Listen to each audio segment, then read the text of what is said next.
Esto es El Mundo del Arte con Carmen Corbera, el podcast que te acerca al mundo del arte de la mano de expertos del sector. Hoy me acompaña Marc Francés, fundador de una empresa de headhunting que se llama Sara Marlex, pero está aquí hoy porque es coleccionista joven. Junto a su mujer Brunilde, de origen belga, han construido una colección de arte eminentemente conceptual que busca anuar perspectivas sobre grandes preguntas de nuestros tiempos, ¿no? Como individuos y sociedad. Nos conocemos desde hace ya unos años, nos conocimos gracias a MACBA Studio, de un grupo de jóvenes benefactores de la Fundación MACBA, y la verdad que me hace mucha ilusión, Marc, que estés aquí para hablar de tu colección, de qué significa empezar a coleccionar tan joven, y te quería dar primero las gracias. A ti por la invitación. Y la bienvenida al podcast. Gracias. Porque sé que coleccionar es algo muy íntimo y bueno, gracias por, ¿no?, compartir este proceso conmigo y con todos los oyentes. Me gustaría empezar la conversación preguntándote por ese interés por el arte, ¿no? ¿Cómo nace? ¿Siempre te ha interesado? ¿Y cuándo empezó ese interés por el arte contemporáneo? Pues mira, te diré que hay tres etapas. La primera nace en mi familia. Una persona de la familia historiadora del arte nos transmitió su pasión por esta materia. Recuerdo muchas visitas a museos en la infancia, pero también en la adolescencia, muchas conversaciones al respecto. De hecho, hasta el punto en el que eso creó un interés latente, pero a la vez una cierta desafección por el exceso, ¿no? Después, la segunda etapa llega cuando conozco a mi actual mujer, muy asidua a museos, y empezamos a hacer esto un hábito en nuestra relación, y eso despierta ese interés anterior. Además, ese anterior está muy basado en arte clásico. ¿Vale? El suyo estaba en el moderno, entonces emocionamos hacia ahí, que es lo que más encontramos en los museos de alrededor. Y arte contemporáneo aparece en el momento en que adquirimos nuestra casa en Bruselas y, pues, como cualquier persona que quiere empezar a decorarla, ¿no? Y en ese proceso de decoración vemos que el arte contemporáneo es una herramienta fantástica para hacerlo, porque nos permite conectar con discursos actuales, ¿no? Y a partir de aquí, pues, dejamos atrás el arte moderno, a pesar de que nos encanta y lo seguimos valorando, pero entramos en unas dinámicas de conocer mucho más el contemporáneo, porque es el actual y el que nos interesa más, que nos lleva a empezar a coleccionar a futuro, ¿no? Y entiendo que esas primeras compras, ¿no las hicisteis pensando, vale, vamos a empezar a coleccionar, ¿no? Vamos a construir una colección. ¿Cuándo fue el momento, después de haber adquirido algunas piezas, de decir, vale, aquí hay algo, ¿no? Tenemos ganas de hacerlo como de una manera más proactiva, ¿no? Más consciente? Sí. Yo creo que en el momento en el cual nos damos cuenta que le dedicamos mucho tiempo. Donde hacíamos nuestros viajes del año planificándolos en base a bienales, trienales, ferias, visitas de artistas, etc. Entonces, a partir de ahí empezamos a ver que la dedicación de nuestro tiempo y también de nuestro intelecto estaba muy ahí, ¿no? Y que esto empezaba a ser algo más que un hobby. Y además, creo que teníamos un interés en empezar a desarrollar algo que tuviera sentido. Esto que tuviera sentido nace sobre todo, creo, por una necesidad casi vital, porque veíamos que estábamos algo abrumados por el mercado del arte. Recibíamos mensajes a diario, por email en particular, de galerías, íbamos a una feria y nos perdíamos, y entonces en ese momento dijimos, oye, quizás deberíamos empezar a focalizarnos en lo que nos atrae, y a partir de aquí, pues de forma natural, quizá construiremos algo, ¿no? Pero era que más un tema de orden interno que de deseo de construir algo. Vale, qué interesante, porque realmente es abrumador y es como, vale, me pueden interesar varias cosas, ¿no? Pero ¿cuál me gusta tantísimo como para adquirirla? Y me interesaba mucho esas primeras conversaciones, ¿no? Porque habéis tenido suerte que os interesan las mismas cosas, o no. ¿Qué temas os interesan? ¿Qué os interpela? ¿Qué tipo de arte? Te diría que esto fue un ejercicio casi de terapia de pareja, ¿eh? Es porque al principio, sobre todo, mi forma de afrontar las adquisiciones era mucho más racional, reflexiva, conceptual, y mi mujer, en cambio, era mucho más emocional, mucho más visual, mucho más estética, ¿no? Entonces veíamos que ahí había un desencaje, ¿no? Y de hecho fue el primer momento en el que trabajamos con un actor del mercado del arte como un advisor, donde recuerdo casi una especie de terapia de pareja, donde nos sentamos en casa del advisor y pasamos una tarde entera intentando deducir qué puntos en común había de mi forma de entender el arte y la suya, para empezar a poner un poco de foco en todo el esfuerzo que le poníamos a eso, ¿no? Todo el esfuerzo desde un punto de vista de tiempo y de reflexión, pero también desde una vista material, que cuando los recursos no son finitos, tú tienes que focalizar algo. Total. ¿No? Y esa figura del Art Advisor, ¿cómo llegáis a esa persona? Porque comentabas, ¿no?, que el mundo del arte da un poco de miedo, no sabes cómo empezar a navegar, y me parece curioso, ¿no?, que decidieseis cómo empezar a través de esta persona. Mira, es cierto que nosotros no somos muy asiduos a ir a vernissages, a ir a eventos, ¿no? Porque ya tenemos una vida profesional quizá muy activa, que no nos permite tener espacio, pero quizá tampoco porque nos gusta en exceso. Pero en uno de esos eventos conocimos a este advisor, ¿no? Y al principio fue simplemente una conversación donde compartimos nuestras inquietudes, pero ella nos contó lo que hacía, y en el momento en que veíamos que empezaban a haber algunos desacuerdos entre nosotros como pareja, vimos que quizá tenía sentido hablar con ella para que nos ayudara a ordenar ideas, y realmente nos fue muy bien. Ella tenía una cierta metodología en cómo afrontar esas conversaciones. Vale. Y no fue algo aislado en la carrera del advisor, pero desde ahí, no te diré que hemos seguido al 100% lo que salía de esa conversación, pero nos ha ayudado mucho a ordenar y a focalizar. ¿Y crees que es algo que toda persona que está pensando en me gustaría empezar a adquirir obras de arte, empezar una colección, debería hacer? ¿Debería hacerse estas preguntas y encontrar un poco esta línea curatorial?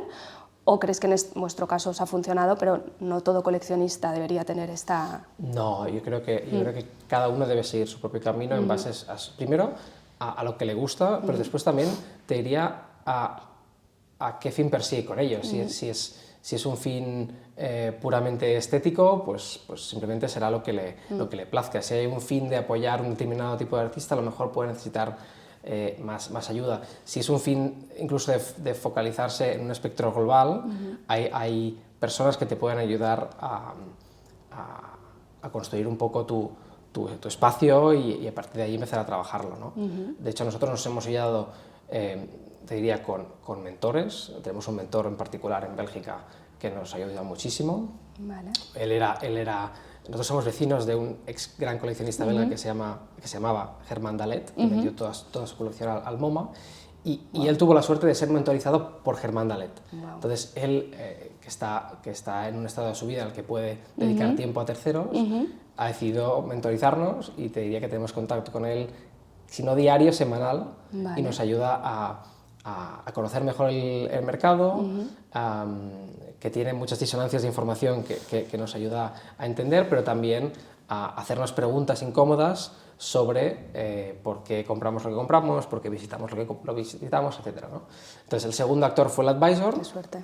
Y el tercero, evidentemente, han sido los galeristas, ¿no? Que son, para mí, son claves en todo este proceso. Sí. En el podcast hablamos mucho, ¿no?, de estas barreras de lectura o de poca transparencia en el mercado, ¿no?, que hace que mucha gente pues ya ni lo intente. Claro. ¿Qué son las cosas que para ti, o estos elementos que hacen que haya esta barrera inicial en entender cómo funciona y quiénes son los agentes y qué preguntas puedo hacer, o ¿no?, pedir descuento o no, o estas cosas, ¿no? ¿Cuáles crees que son, o en tu caso, cuáles fueron las barreras? Bueno, las barreras primero es el navegar en un universo enorme, gigante, que hay diferentes ligas, ¿no? A veces hablamos de que el arte es elitista. Sí. Creo que incluso el arte en sí mismo, la estructura del mercado del arte es elitista en sí misma, ¿no? Donde hay estratos muy marcados, ¿no? De galerías, de artistas, de museos, ¿no? Entonces, entender esta estratificación te ayuda un poco a saber dónde tienes que jugar tú. Después, en segundo lugar, la fluidez de información te permite a veces saber quién puede ser interesante seguir, ¿no? Y poder filtrar toda la información que te llega.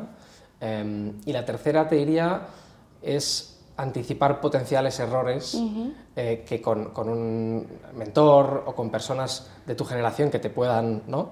que te puedan ayudar, pues te pueden contar pues, errores que he cometido en temas impositivos, en temas de transporte, en temas de mantenimiento o conservación de una obra, en relación con un galerista, que no siempre es fácil, etcétera, ¿no? Es que, bueno, te haré millones de preguntas porque estaba pensando también, ¿no? Me da la sensación de que sois una pareja como muy reflexiva, ¿no? que lo pensáis, que al final, obviamente, estás haciendo una adquisición, como comentas, pues quizás te estás dejando de hacer cosas pues, para poder comprarte esa obra, ¿no? ¿Cómo es tu lugar ideal para adquirir una obra? ¿Es en una feria o has sentido en una feria ese momento de guau, es que la tengo que comprar en la feria? ¿O es más, voy a la galería, conozco al artista, os gusta conocer artistas, ¿no? Un poco cómo es ese proceso. Sí. A ver, hay un primer trabajo que nace de casa, ¿no? Que es empezar a conocer qué galerías tienen un cierto foco en lo que a nosotros nos gusta, ¿no? Que podemos desarrollarlo un poco más tarde, ¿no? Una vez tenemos esas galerías, una cosa que hacemos a veces es presentarnos en galerías que no nos conocen y presentarnos nosotros y decir, oye, somos Marc y Bruni, nos gusta este tipo de arte, nos gustaría tener una charla con vosotros para que nos presentéis vuestro programa de forma general, ¿vale? Especificamos un poco qué tipo de corrientes, qué tipo de medios nos gustan más y también que tenemos una cierta afinidad, por lo general, por artistas jóvenes, ¿no? Vale. Entonces, esto ya ayuda al galerista a empezar. Entonces, si el galerista tiene interés en conocernos, pues podemos pasarnos horas conociendo el programa de la galería, ¿no? A veces puedes ver obra en directo, a veces no, pero empiezas a sembrar, ¿no? una semilla que te permite después seguir investigando y ver si esa galería o los artistas que has conocido te interesan, ¿no? Una vez tienes este ejercicio, te puedes encontrar obra del artista en bienales, en ferias o en la propia galería meses más tarde cuando hace una exposición con ese artista, ¿no? Y ahí es cuando ya empezamos a valorarlo, porque lo estamos viendo en directo. Hemos hecho excepcionalmente alguna obra a distancia, sin haberla visto nunca, pero ha sido fotografía, que era más fácil de valorar, y conociendo ya un poco al artista, pero nos ayuda mucho el poder hacer un ejercicio de conocimiento de la galería y a partir de aquí, en lugar de ir expo a expo, ir artista a artista, ¿no? Estos nos gustan, vamos a conocer su obra de la forma en que la galería o las galerías que la representan nos puedan ofrecer. Me encanta que hables tanto de la función de la galería, ¿no? O sea, creo que artista, galería, coleccionista es como ese trío, ¿no? Muy importante, que hay veces que la gente, o ahora con Instagram y tal, la gente va muy directo a los artistas, ¿no?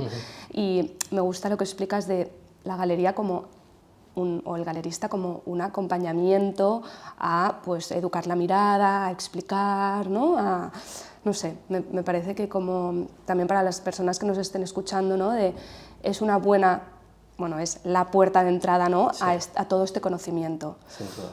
¿Y qué tipo de artistas y temas os interesan? Pues si tuviera que resumírtelo, te diría artistas que hablan mucho de cómo el pasado está afectando el presente. ¿Vale? Esto sería un primer bloque, que eso estamos hablando de temas históricos, democráticos, temas coloniales, etc. Hay un segundo bloque que sería, ostras, cómo hay una guerra entre el este y el oeste para crear una hegemonía, una narrativa cultural y económica mundial, y cómo esto choca y provoca tensiones, ¿no? Y un tercer bloque que sería todo lo que tiene que ver con los retos que tenemos como sociedad a día de hoy, ¿no? Y aquí podríamos incluir temas sobre la ecología, sobre la democracia mismo, etcétera, ¿no? También hay un cuarto, te diría, que también subyace a veces, que es, que lo has comentado al principio de la conversación, que es la creación de la identidad de una persona o de un colectivo o de una sociedad, ¿no? Eso es muy interesante, porque a veces nos transporta a realidades que nosotros desconocemos, ¿no? Nosotros tenemos la visión privilegiada de haber nacido en Europa y de haber nacido en un contexto de cierta abundancia y poder acceder, gracias a artistas, a realidades que desconocemos, que nos hacen pensar y que nos hacen evolucionar como personas, pues esto es bastante clave. también me pareció interesante cuando hablábamos antes de la conversación, ¿no? De algunos artistas de vuestra colección, como Iván Argote o Tadaskia o Farah Al-Qasimi, ¿no? Normalmente yo a veces cuando pienso en coleccionar o también en conversaciones en el podcast con otros coleccionistas que empiezan muy local, ¿no? Muy con los artistas de su alrededor, artistas de la ciudad o de su país, pero en vuestro caso, lo que comentabas también, todos estos temas, que son temas como muy internacionales, ¿no? Sí. ¿Os llama la atención también o estáis interesados en artistas pues de Barcelona, españoles, o no? O sea, sí, esta es una pregunta buenísima. Te diría que nos gustan aquellos artistas que hablan de temas universales desde una visión universal, ¿vale? Entonces, nos sentimos menos atraídos por gente que trata de temas universales desde una perspectiva muy regional. Hay ocasiones que conectamos, pero no siempre. Vale. Incluso desde una perspectiva personal tampoco. Es decir, artistas que hablan de temas universales desde su perspectiva personal, familiar, vemos que nos llama menos atención. Vale. Simplemente observando con el tiempo hemos visto que aquellos que son capaces de abstraer algo universal y hablarlo de una forma también universal son aquellos que nos llaman más la atención. Independientemente de si el artista es catalán, belga, brasileño o estadounidense. Vale. Esto es completamente independiente. Y ya aprovecho que te tengo aquí por si nos puedes explicar alguna de estas obras que forman parte de vuestra colección, ¿no? que puedan servir de ejemplo un poco. Claro, pues mira, hay una obra que precisamente es de un artista que no es joven, que es Kabwani Kiwanga, canadiense, que básicamente lo que hace el artista es recoger a través de investigación una lista de hoteles que permitían a personas negras alojarse durante una protesta que se hizo en Estados Unidos en los años 60, en el 61 en particular, que empezó en Washington, que tenía que acabar en el sur del país y que se detuvo en Mississippi porque pues, grupos antirraza no permitían que esto pudiera pasar, ¿no? O grupos radicales blancos, ¿no? Entonces, tenemos básicamente las hojas de los hoteles, con la lista de los hoteles y las direcciones de esos hoteles que estaban abiertos a que cualquier persona en Estados Unidos en los años 60 permitiera alojarse, ¿no? Y de una forma que además se llama The Green Book, la obra, Green Book 1961, es una obra muy visual y muy gráfica, pero que tiene un mensaje potentísimo. Increíble, tengo la piel de gallina, ¿no? ¡Wow! ¡Qué pasada! ¿Y convivís con todas vuestras obras? Pues mira, te diría que no. Muchas siguen en galerías, muchas aún en cajas por abrir, muchas las tenemos abajo en casa, simplemente por un tema de que no tenemos la urgencia de comprarlas y mostrarlas. Vale. La urgencia es en tenerla y en poder apoyar al artista, y después ya encontraremos el momento del año para sacarla y ponerla, ¿no? De hecho, tenemos paredes aún vacías, en cambio tenemos cajas de paquetes que han llegado de otras partes del mundo y que no las hemos abierto aún, o las hemos abierto pero no las hemos colgado porque no tenemos una urgencia. No coleccionamos para enseñar al mundo lo que coleccionamos, sino coleccionamos por una verdadera pasión por apoyar artistas y su práctica. Es curioso que empezasteis, ¿no? Con esa necesidad de decorar y ahora, bueno, ese apoyo, ¿no? Al artista, que me parece también fundamental, ¿no? Y una de las preguntas que te quería hacer era ¿cuál crees que debería ser el rol del coleccionista en la sociedad, ¿no? Obviamente ya hacéis mucho en adquirir y obras de arte, pero este podcast, ¿no? Quizás el hablar de ello, el hacerlo como más cercano, ¿no? Que creo que por eso también conectamos tanto, porque los dos pues, sentimos como pasión por eso, ¿no? Tú como coleccionista y con tu mujer también, ¿os lo planteáis o pensáis también a nivel coleccionistas jóvenes, ¿no? Sí, a ver, yo te podría decir, hay un elemento clave que es lo que has dicho, con tu compra decides y eso apoyas, ya esto es está claro. Suficiente, sí. Después, involucrarte con el tejido institucional de tu ciudad, creo que es algo que puedes hacer a través del MACBA, lo hacemos, pero podemos hacerlo con otras instituciones, ¿no? también en la donación o el préstamo de obras para exposiciones, ¿no? Hay una segunda cosa que hacemos, que es intentar dinamizar la escena en la que vivimos, ¿no? Pues recientemente pues, he empezado como embajador de Art Brussels, por ejemplo, para intentar atraer perfiles más jóvenes y perfiles de otras zonas de fuera de Benelux a la feria para que conozcan el tejido local, por ejemplo, pero también pues, una serie de eventos que organizamos en Barcelona para intentar que la gente se aficione a, como mínimo, piense en cómo puede apoyar desde su perspectiva a la escena de Barcelona. Pero te diría una cosa que a lo mejor no lo hemos pensado a veces, que es para mí ser coherente. O sea, ¿qué puede hacer un coleccionista en la sociedad? Ser coherente. Y esto es verdad que hemos visto mucha gente que colecciona obras sobre la ecología y que tiene un estilo de vida que es cero ecologista, ¿no? O gente que colecciona obras sobre la esclavitud y tiene una persona trabajando en su casa que cobra en negro y no le da acceso a un estado del bienestar. Entonces, creo que muchas veces, como coleccionistas, si tenemos determinadas obras porque nos interesan o porque bueno, creemos que tienen un determinado estatus y queremos transmitirlo hacia afuera, creo que tenemos que ser coherentes hacia adentro porque no lo hemos visto tan a menudo. Wow, muy interesante. Y no lo he dicho en la introducción, pero vives entre Barcelona y Bruselas, y Bruselas, bueno, Bélgica, ¿no? Al final es un país con mucha cultura del coleccionismo. Yo creo que aquí en España hay veces que se ve a la figura del coleccionista como algo ¿no? muy elitista, una persona con mucho dinero, acumulación, etc., ¿no? Entonces también desde el podcast pues, intentas derribar este imaginario, también pues, Barcelona Gallery Weekend con The Collector's Present y así.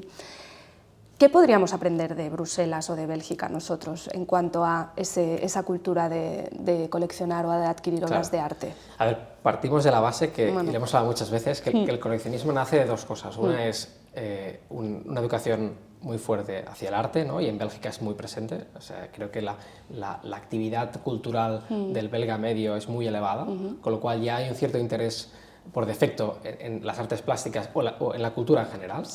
Y después es consecuencia de un exceso de recursos o de capital, porque si no los tienes, por mucho interés que tengas, no podrás hacerlo, ¿no? Entonces, en Bélgica, en Centro Europa, hay este privilegio de poder tener ambas, ¿no?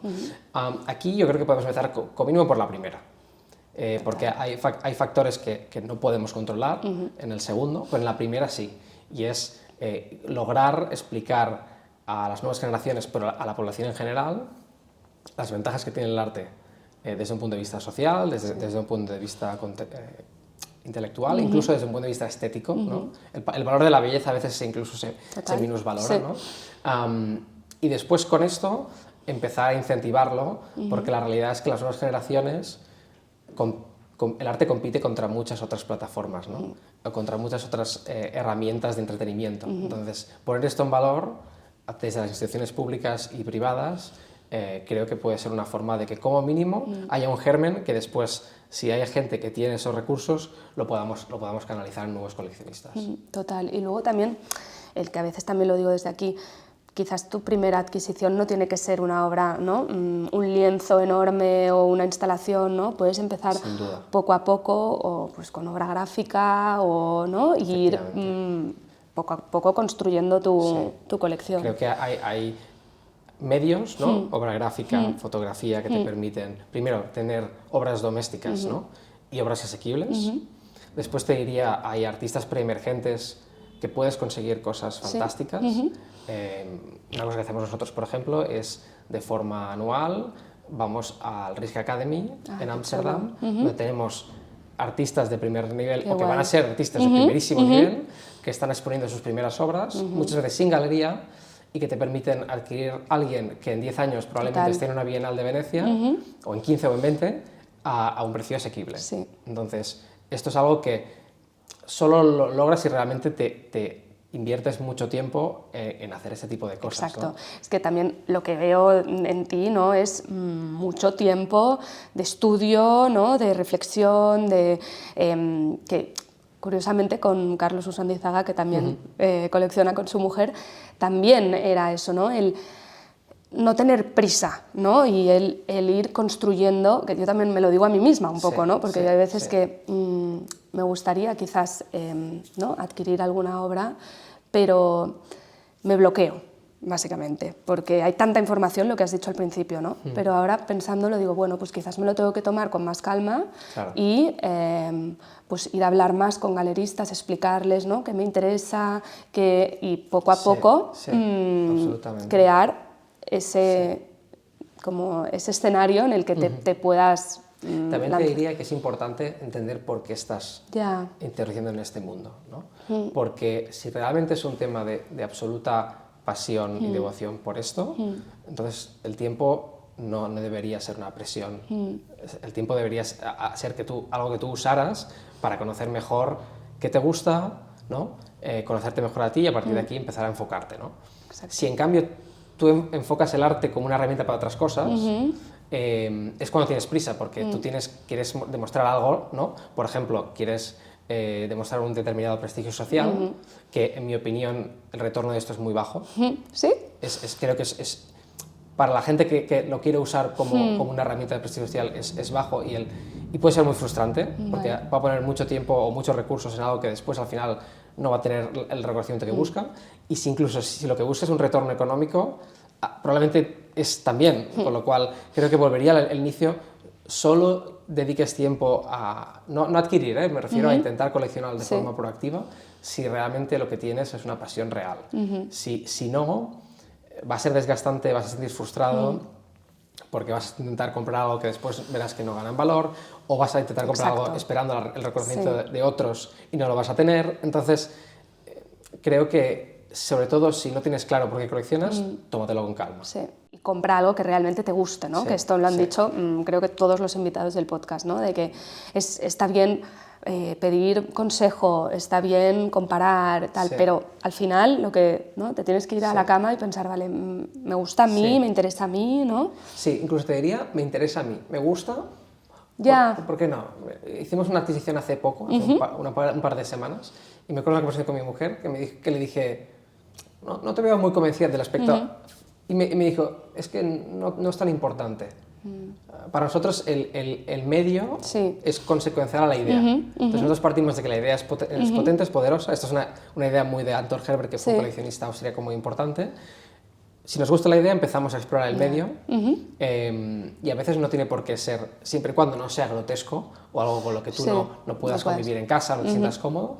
A veces no tiene por qué enamorarte lo que transmite la pieza, pero sí su mensaje, ¿no?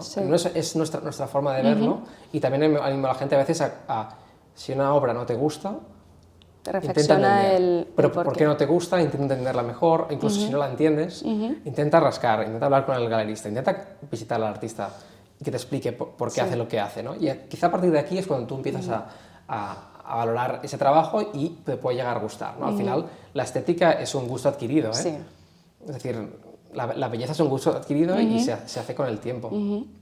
Sí, bueno, y quizás lo que te aporta al ver ese concepto pues es mayor que esa posible belleza.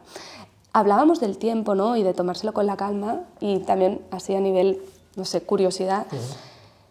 ¿Has sentido como presión por los galeristas, ¿no? Por tomar una decisión? Yo también, pues cuando vas a ferias lo sientes, ¿no?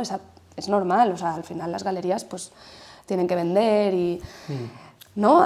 ¿Cómo se llega a eso de, pues hay alguien que te quiere vender algo, tú te lo estás tomando con la calma, ¿no? Te diría que estas son las cosas que más nos ha costado, porque al final ven que eres una persona joven, que tienes interés genuino, que puedes tener recursos, y por lo tanto ellos ven en ti una oportunidad de tener una venta, ¿no? Muchas personas lo ven como una oportunidad de una venta a corto, medio o largo plazo, independientemente, pero muchas en el corto, ¿no? Porque la presión que tiene la galería, sobre todo en ferias o similar, en poder cerrar una venta es muy alta, ¿no? Entonces aquí nosotros es una gestión que nos ha sido complicada, saber decir que no, ser muy directos, porque a veces no los tenemos claro, necesitamos semanas, meses, incluso años para tomar determinadas decisiones, ¿no? A veces lo pienso y dices, el galerista o la galerista tiene un solo trabajo, que es venderte. pero tú tienes tu trabajo, tienes tu vida y una decisión ¿no? de dedicar una serie de recursos a una obra, o sobre todo cuando tienes un listado, una lista de espera en tu cabeza amplia, pues tienes que ser capaz de gestionarlo, ¿no? Y decirle a un galerista, oye, pues no va a ser el caso en esta ocasión, o danos un año. O espera y porque ya volveremos. Otras cosas, otras prioridades a día de hoy, no quiere decir que eres un no, pero ellos tienen una presión cortoplacista que hace que a veces no te sientas del todo cómodo si esa persona pues necesita realmente una interacción contigo más cortoplacista. ¿Y has sentido también la presión de compra ya porque es el momento, ¿no? Porque quizás de aquí 3 años no te lo vas a poder permitir, ¿no? Yo creo que ahí también... sí, por supuesto, nos ha pasado, de obras que vas a consultar a la galería un año más tarde y se ha multiplicado. Eso debe dar mucha rabia. Sí. Y no pasa nada. Sí. Tomas una decisión en el pasado y ahora tienes que ser consecuente con ello, ¿eh? Sí. Pero sí, pasa mucho. Sí. O incluso obras que de golpe no puedes comprar porque ya las han vendido. Sí. Y vas un jueves o un miércoles por la tarde a la feria, después espero que Bruni llegue el viernes porque no podía venir antes, y cuando llegamos nos ha dicho que la obra está vendida. Wow. Entonces esto pasa y bueno, tienes que entender que es parte del juego, ¿no? Exacto. Y no quería tampoco dejar de preguntarte sobre algunas galerías, ¿no? que os interese el programa que tienen, para también la gente que nos esté oyendo, pues quizás que no las conozcan ¿no? Y no sé, ya que estamos aquí en Barcelona, pues una que tengas una relación estrecha en Barcelona y otra pues o en Bruselas o internacional. Mira, empezaré por esta última, que es la más fácil. Te diría que hay una galería en Modica, que es un pequeño pueblo en Sicilia, que se llama La Verónica. Ay, me hablaste de ella, creo, sí. Es una galería con un programa muy político, muy social, una galería pequeña, y que lo tiene difícil, porque tiene un programa que es menos comercial que la gran mayoría de las galerías, por decir poco comercial en ocasiones. Tiene una situación física donde la gente per se no va a pasar por la galería y va a entrar a conocerla, ¿no? Y lo que hacen muy bien es generar un sentimiento de comunidad alrededor de la galería, con actividades. Por ejemplo, el primer de año, ellos montan una fiesta de fin de año en la galería, y el primer de año hacen un baño en la playa en Sicilia para crear comunidad alrededor de la galería. Y esto es muy potente, teniendo en cuenta que parten con una desventaja competitiva, que es la localización en la que están, y también incluso te diría a veces con un programa mucho más marcado políticamente, ¿no? Vale. Pues esta es una galería que creo que tiene ¿Y cómo la conocisteis? ¿En alguna feria? Sí, nosotros somos muy fans de una feria que se llama Artísima, que está en Turín. Es una feria que tiene mucho apoyo, en este caso, del sector público, y eso permite a las galerías tener menos costes fijos cuando van a la feria y poder arriesgar mucho más, ¿no? Es una feria que nos gusta mucho porque tiene un enfoque muy curatorial y a veces cuando vas a una feria de capital privado, las galerías tienen que asegurar que el retorno está ahí, ¿no? Entonces, en esta feria pudimos conocerles y hemos tenido relaciones desde entonces. Vale. Y en Barcelona, que tampoco te quiero poner en un compromiso, pero... No, en Barcelona creo que hay una galería que está haciendo las cosas muy bien, que es Prats Nogueras Blanchard. Hay un elemento aquí también que es una amistad muy fuerte con Marta de Muga, pero es una amistad que nace a raíz del arte. Marta probablemente fue de las primeras personas que hizo ese ejercicio de contarnos su galería cuando aún eran Galerías Joan Prats, y con el tiempo hemos desarrollado una admiración por su programa, sin ser grandes comparadores de la galería, pero sí por la forma en que hacen las cosas, ¿no? Por intentar pensar más allá de la caja, haciendo cosas en Madrid, en Lampurdá, fusionándose con una galería local para hacer la principal macrogalería quizá de Barcelona, y con un programa muy balanceado, ¿no? Donde la estética y el mensaje están muy unidos.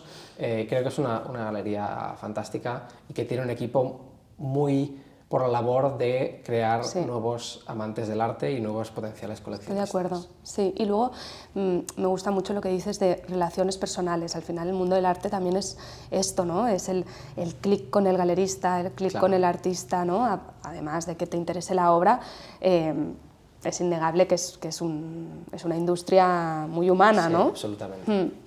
Me gustaría acabar la conversación con una pregunta que antes hacía y ahora no he hecho Vale. mucho, pero a ti pues la verdad que Vale. creo que es pertinente, que es, si pudieses tener cualquier obra de arte, ¿cuál sería Vale. y por qué? Esta es una pregunta muy difícil. Sí. Mira, yo te diría que, por el contrario de lo que nosotros acostumbramos a coleccionar, hay una obra, es un tríptico, que se llama Azul 1, 2, 3, de Joan Miró, que está en el Pompidou en París, que él creo que hizo en Mallorca cuando tenía casi 70 años, Vale. donde él habla del azul perfecto, ¿no? El azul que está en su cabeza, el azul del cielo de Cataluña, ¿no? Y que es precisamente una obra prácticamente meditativa. Son piezas enormes de 3 por 4 metros y son 3. Y entonces nosotros que le damos mucho, ¿no?, a la cabeza en el proceso y que vemos el arte como un estímulo intelectual, tener esa pieza sería precisamente volver justo a lo contrario. Y creo que nos encantaría poderla tener en algún espacio que cabiera. Muy bien, Marc, pues ha sido un placer, de verdad. Muchísimas gracias. A ti, gracias. Gracias.